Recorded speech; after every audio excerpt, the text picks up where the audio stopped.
Centro Universitário Farias Brito, curso de Direito, disciplina Ciência Política e Teoria do Estado, professor Alexandre Carneiro de Souza. Nas unidades iniciais da disciplina, nós estamos tendo uma preocupação centrada com a temática e o problema da fundamentação da ciência política. Esse é um procedimento importante, porque na medida em que a gente trabalha bem uma fundamentação inicial, ou seja, se a gente aprofunda as questões relacionadas à natureza da disciplina, a gente garante um percurso bastante consistente e amplia significativamente a capacidade de domínio que os alunos terão acerca da disciplina. Nessa perspectiva, a gente, na primeira trilha, discutiu as categorias elementares da ciência política, a complexidade do seu objeto, a suscetibilidade ou não suscetibilidade do problema político converter-se em objeto da análise científica e, finalmente, nós propusemos uma definição de fato político. Nessa segunda trilha, nós vamos delinear e estabelecer algumas diretrizes para posterior aprofundamento sobre a temática das bases filosófico-científicas da ciência política e sua constituição como disciplina autônoma. Essa é uma discussão que a gente precisa fazer, e ela deve ser feita indiscutivelmente nos encontros iniciais dos debates e das análises sobre ciência política e teoria do Estado. Nós temos algumas questões importantíssimas a tratar sobre essa questão. Quando nós pensamos nas bases filosófico-científicas da ciência política, nós não podemos negar uma informação já conhecida, representa uma espécie de senso comum, acadêmico, universal, de que a primeira reflexão sistemática e racional sobre o fenômeno político é de paternidade grega.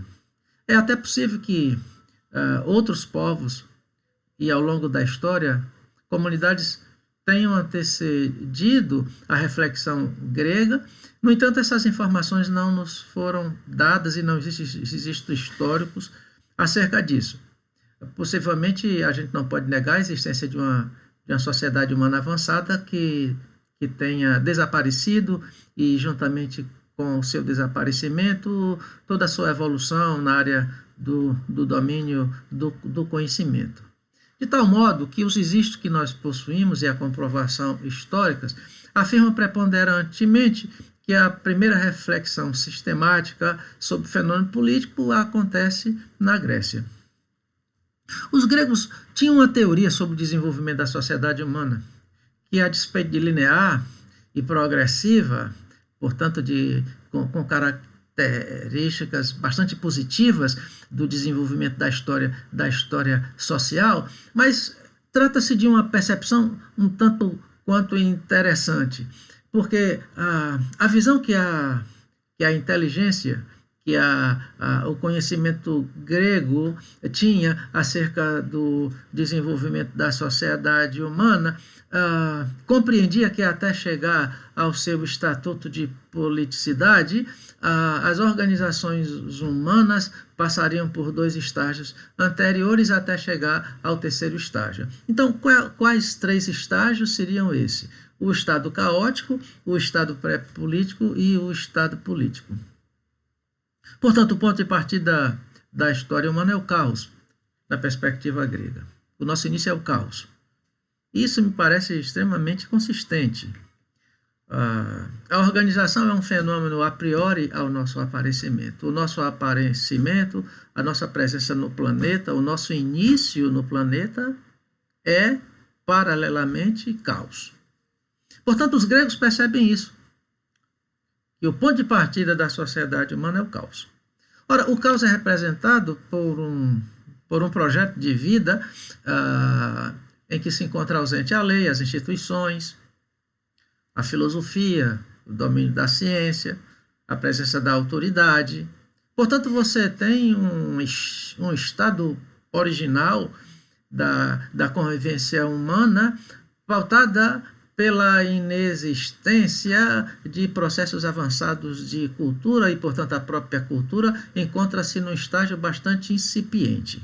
A ausência das instituições, da reflexão sistemática, do desenvolvimento racional, da capacidade cognitiva, da organização humana a partir das instituições, fazem com que o pensamento grego conceba esse estado como estado caótico, no qual está presente a ignorância e associada à ignorância a violência e a ausência de postulados de fraternidade e de convivência humana segundo pressupostos éticos. Após o estado caótico, nós temos o estágio pré-político. Ou seja, há um avanço significativo na transição de um estado ao outro, porque a sociedade humana começa a se organizar. Portanto, o estágio pré-político é uma fase na história humana caracterizada pela presença de organizações. Agora, os gregos consideram esse estágio pré-político porque, a despeito das organizações, a despeito da ultrapassagem do caos, a despeito de que os indivíduos, na sua convivência coletiva, passam a instituir regras e programas comportamentais, mas essa organização, a despeito de ser organização e ter criado as condições para a superação, em parte do caos, mas ela não alcançou o grau de aprimoramento de maneira tal que possa ser concebida como tipo de organização política. Portanto, os gregos entendem que o estágio pré-político da história humana é constituído pela organização familiar. E, portanto, você tem um desenvolvimento das relações do mundo privado, não do mundo público. As relações estão relacionadas aos critérios de consanguinidade e de hereditariedade, e que, portanto, constitui uma condição prévia da existência humana que antecede a organização e a instituição dos postulados da existência política. E, por fim, o terceiro estágio da sociedade humana, que é o estado político, caracterizado pelo sentimento de que os homens são livres e iguais e que nas suas mãos está o poder de decidir os rumos da sua vida coletiva, da organização da sua cidade, a gestão de suas políticas, visando a execuibilização do máximo possível de bem comum. Trata-se de uma percepção interessantíssima.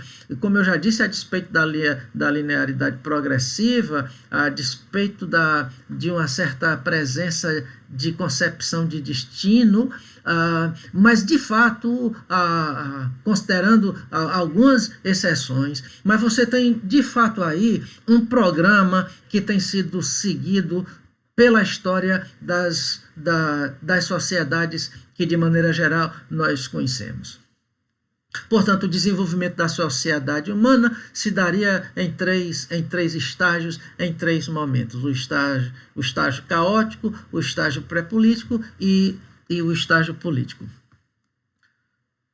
Bom, nós estamos afirmando que a primeira reflexão sobre a política proposta num sistema de racionalidade rigorosa, substituindo e sobrepondo as antigas leituras propostas pela visão mítica, é de paternidade grega, e os gregos concebiam em três grandes momentos uma teoria da história humana e da sua presença no planeta.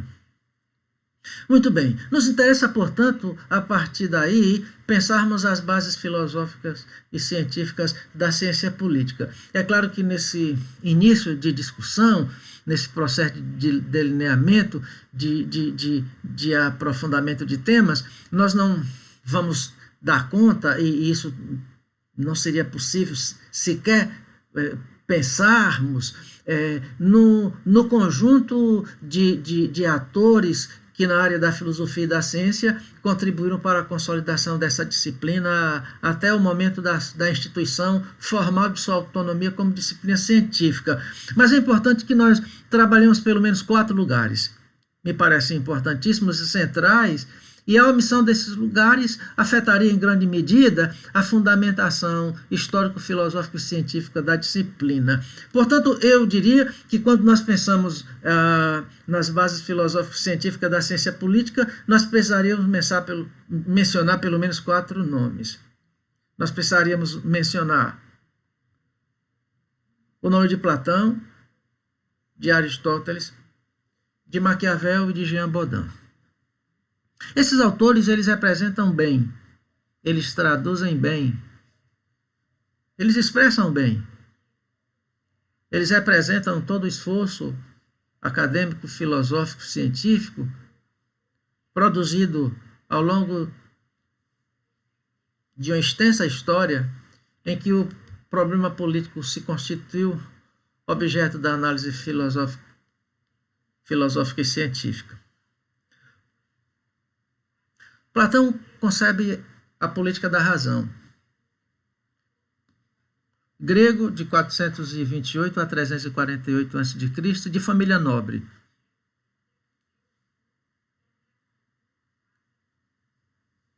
Discípulo de Sócrates, que analisava a política com muito cuidado e com muita precaução, sobretudo em função da experiência amarga e decepcionante que Platão teve com o julgamento e a morte de Sócrates. Isso faz com que Platão se volte para o estudo do problema político e tenha o fenômeno político como uma preocupação prioritária das suas reflexões. Eu penso que, em função das experiências e do drama vivido por Platão em relação à morte de Sócrates, um direcionamento parece muito claro na sua visão filosófica, traduzida pela tese da política da razão. Para Platão, a gestão do Estado deve ser competência dos filósofos, e aí vem a ideia e a tese do filósofo rei. As pessoas que devem assumir a liderança política da cidade não podem extrapolar um quadro. Elas não podem ser alheias a uma prerrogativa e a uma exigência.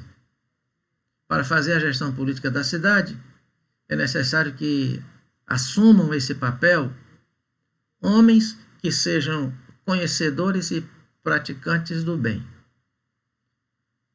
que se aprimoraram na virtude, que foram capazes de produzir sabedoria, sábios. Ora, a perspectiva platônica, ao propor o governo dos filósofos, pautava-se num quadro influenciado pela a injusta morte a que foi submetido o seu mestre. Um tribunal de mentira, argumentos de mentira e uma liderança despreparada que foi capaz de ser manipulada dentro desse processo de vaidade, de ciúme e de disputas pequenas. Ora, para Platão, se o Estado é governado por homens sábios, que não apenas conhecem o bem, mas que os praticam, que são capazes de produzir a excelência, porque cultivam as virtudes da alma humana, isso evitaria tropeços e problemas como aquele que caracterizou o julgamento e a morte de Sócrates. E, nesse sentido, nós temos a tese do governo da razão, da política da razão, alicerçada no fato de que conduzir seres humanos não é a mesma coisa que conduzir gado, que conduzir animais. A liderança de seres humanos deve ser prerrogativa não de qualquer pessoa, não deve ser tarefa atribuída a qualquer indivíduo, mas aqueles que foram capazes de produzir a excelência e de adquirir a virtude. Portanto, uma vez sábios, cabe a esses homens a gestão da vida política. Se em Platão nós temos a política da razão, Aristóteles, seu discípulo, de 384 a 322 a.C., vai propor a política da comunidade. Em muitas coisas, Aristóteles converge com o pensamento platônico, mas em algumas coisas há uma evidente divergência. Para Aristóteles, Platão concebe uma cidade ideal, administrada por filósofos. Em sua leitura, Aristóteles entende que nós devemos pensar uma cidade real. E a cidade real é do cidadão. A gestão política da cidade não deve ser prerrogativa de nenhum outro, a não ser do cidadão, uma vez que a cidade é constituída de cidadãos. A cidade é uma multidão de cidadãos. E, portanto, não é razoável que alguém decida os rumos da cidade, uma vez que a cidade é a própria expressão da vida de cidadania. E nenhum outro lugar estaria autorizado e preparado e teria a legitimidade para fazer essa gestão. Portanto, nós temos a política da comunidade. Não é que Aristóteles negasse ou dispensasse a contribuição da filosofia, e é claro que não. Aristóteles não apenas recepcionava a filosofia, mas compreendia o seu papel fundamental no projeto de construção da realidade da polis. Mas, ao mesmo tempo que entendia a importância da filosofia, ele negava a prioridade de uma elite, de uma casta de privilegiados, em cujo contexto gravitasse e circunscrevesse a responsabilidade exclusiva de gestão dos negócios da vida social. Então, em Aristóteles você tem o acolhimento e a aceitação da contribuição filosófica, mas ao mesmo tempo a negação de uma elite, de uma cúpula que concentrasse no seu núcleo o poder exclusivo de fazer a gestão política da cidade. Portanto, na perspectiva do pensamento grego, nós temos duas significativas contribuições que constituem a base filosófica da ciência política: a política da razão em Platão e a política da comunidade em Aristóteles. É nas cabeceiras da modernidade, e particularmente no período que nós conhecemos historicamente como período renascentista, que as bases científicas da ciência política vão ser estabelecidas através de dois nomes importantes da reflexão política da época. Um autor italiano de Florença e outro autor francês. Os dois aptos e hábeis na reflexão política, capazes de traduzir com muita clareza, com muito vigor e com muita autoridade as grandezas e os fundamentos do problema político. Ambos viviam momentos históricos nos seus países bastante singulares. Maquiavel vivia numa Itália dividida, fragmentarizada, invadida, distante da grandeza construída pelo Império Romano. A Itália, à época de Maquiavel, não tinha unidade política nacional, não havia um Estado soberano. Portanto, a Itália enfrentava grandes problemas. Para que se tenha uma ideia, a unidade política de Portugal vai acontecer por volta de 1100.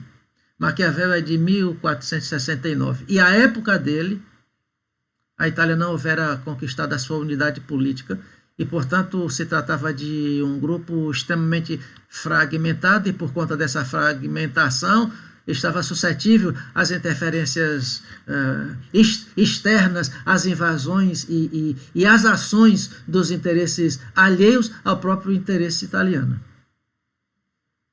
Esse quadro de preocupação faz com que Maquiavel se debruce sobre o problema político e produza uma das obras mais conhecidas em toda a história da ciência política, que é O Príncipe. Concomitantemente, na França, se experimenta o conflito entre protestantes e católicos. Baudin é de 1530 a 1596. Nasce 13 anos depois da Reforma Protestante.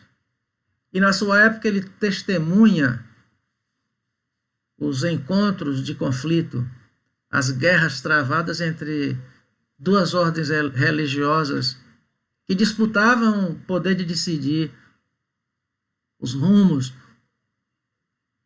de fé da sociedade francesa. E é dentro desse campo que o Baudin vai propor a sua teoria da soberania do Estado. Baudin é considerado o pai do termo ciência política e é também considerado o autor da teoria do Estado soberano. Um pensador que desenvolveu uma reflexão moderada sobre o fenômeno político, de maneira tal que, dialogando com o seu contexto, Baudin afirmava que não é problema que a sociedade esteja dividida nas mais diferentes grupos e interesses. Não é problema a multidimensionalidade social. Isso não representa nenhuma ameaça à organização e à paz, desde que uma sociedade multidimensional e pluralizada tenha um Estado soberano. A soberania do Estado é perpétua e é ilimitada. E é a única possibilidade de manutenção da ordem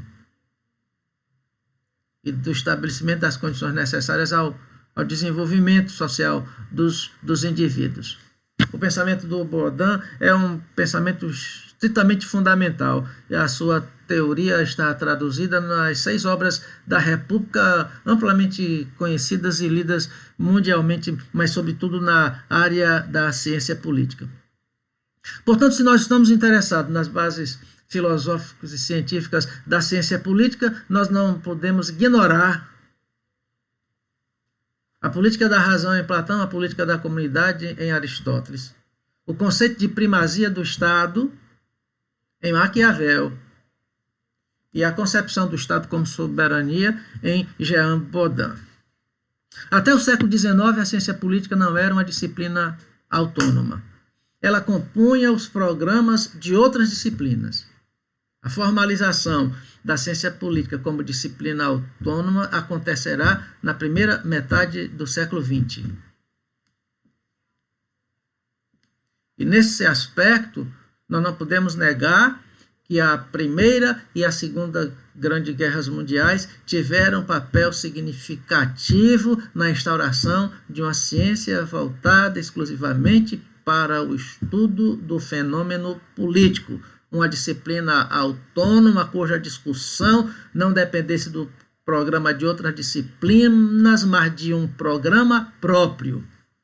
Eu estou certo que o desastre mundial provocados pela Primeira Grande Guerra Mundial e, sobretudo, pela Segunda Grande Guerra Mundial e o temor da possibilidade de uma terceira Grande Guerra Mundial e o temor da possibilidade de desaparecimento em grande parte da raça humana, as frustrações com o advento do autoritarismo no coração da democracia e a falência econômica perpetrada em função da cultura da guerra, esses eventos foram significativos e fundamentais para que, por volta de 1945, seguindo uma disposição que já havia iniciado nas primeiras 2 décadas do século XX nos Estados Unidos, é no final da primeira metade do século XX que nós temos definitivamente a instituição de uma ciência política. Como nós havíamos afirmado, nós estamos interessados na fundamentação da disciplina e dentro desse campo, dentro desse interesse da fundamentação, as questões de natureza históricas e as bases filosóficas e científicas são de importância fundamental.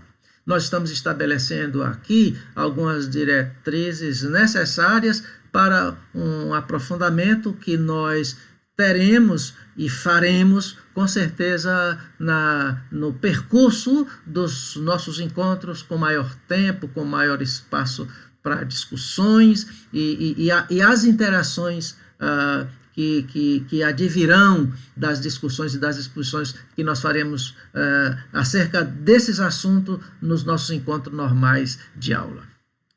É um prazer continuar trabalhando no campo das diretrizes da disciplina.